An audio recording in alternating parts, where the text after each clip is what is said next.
As the COVID-19 vaccine rollout is now underway, our doctors have received many questions about the safety of the vaccine. More specifically, patients who are pregnant are wondering if this is something they should consider getting. There's quite a bit of research and resources that provide details on the efficacy and side effects of the two primary vaccines. And affiliated physicians of the Top Line MD Alliance have combed through all the data in hopes of providing you some of that insight. But ultimately, this is a personal decision. So we just want to share that information with you and help you make the decision that makes you feel the most comfortable. In helping us do that, I'm joined by Dr. D.B. Martin, who specializes in maternal fetal medicine. Thank you so much for giving us your time and your knowledge on this topic, Dr. D.B. Thank you so much, Rebecca, for having me. I am delighted to be here, and I hope that this helps us make better decisions and helps our patients make better decisions, whatever is right for them. Great. So before we get into the vaccine, can you just give us a little bit more information about pregnancy and COVID-19? How does this affect pregnant women? Are they higher risk for catching the virus? So in reality, that's something that is very important to point out. Pregnant women are not at a higher risk for having coronavirus. It is highly contagious, just as it is for anybody in the population. However, pregnancy is considered a high-risk state. So if you do catch it and you are pregnant, the likelihood of having complications that are significantly more severe than the general population are there. So pregnant women that have COVID-19 have an increased risk of having or needing ICU admissions and requiring mechanical ventilation. There's also a risk to the patient, but also to the baby. There's an increased risk of growth restriction, stillbirth. So we really don't want anybody to get it, but if you're pregnant, you have to be extra careful. So that worry of being at a higher risk of complications is what has caused many of these expecting mothers to now ask that question: should they get the vaccine?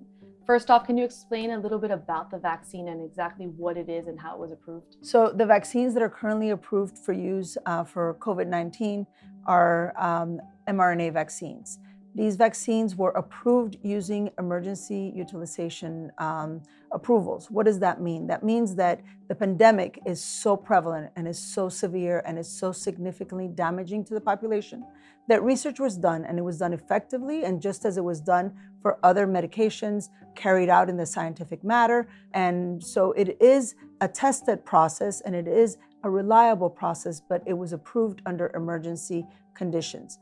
mRNA vaccines are different than a lot of the vaccines that we hear about or we see, like live vaccines. So it is not something that we're injecting the patient with a COVID virus. It just is a protein that generates our body to create antibodies to fight that infection.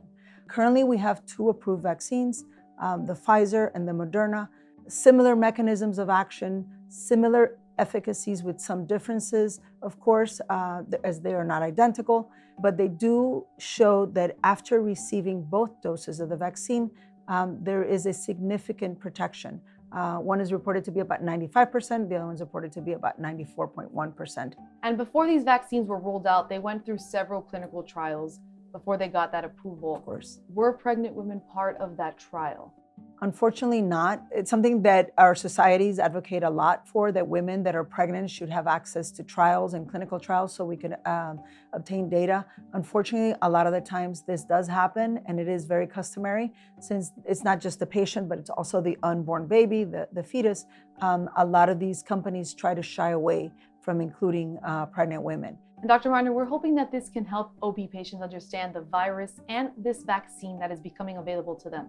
Ultimately, it's up to each person whether or not they get the vaccine. But for those that do decide to be vaccinated, what can they expect throughout that process? So one of the important things to always remember is that when you're making that decision, you should have a nice conversation with your provider. Risk and benefits have to be weighed on both sides, not just pregnancy, but pregnancy and other risk factors associated with it. So it is different if you're a young pregnant woman than if you're one of the older moms that we see that has underlying conditions, hypertension, obesity, diabetes. So those are in the spectrum of even more severe high risk.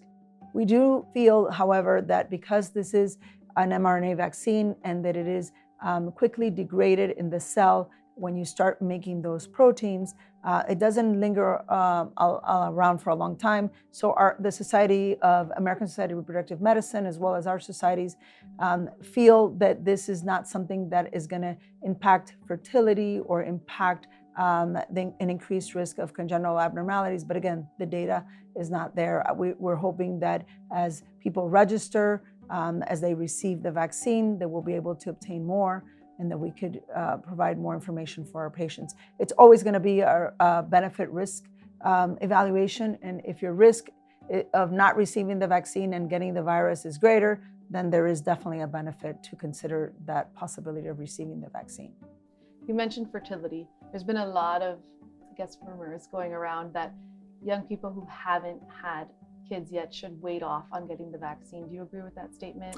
There's really nothing out there that supports it. The data on, again, animals does not show that. The Association for the Society for Reproductive Medicine, American Society of Reproductive Medicine, has issued a very recent statement saying that they feel that this should not be an issue with the data they have. But again, it's all very limited, risk-benefit ratio. Is there anything else that you want to add? Any information to any of these pregnant women that are watching and are carefully making that decision? Anything you could tell them? I wish I could tell you that we have a lot of data, but we don't.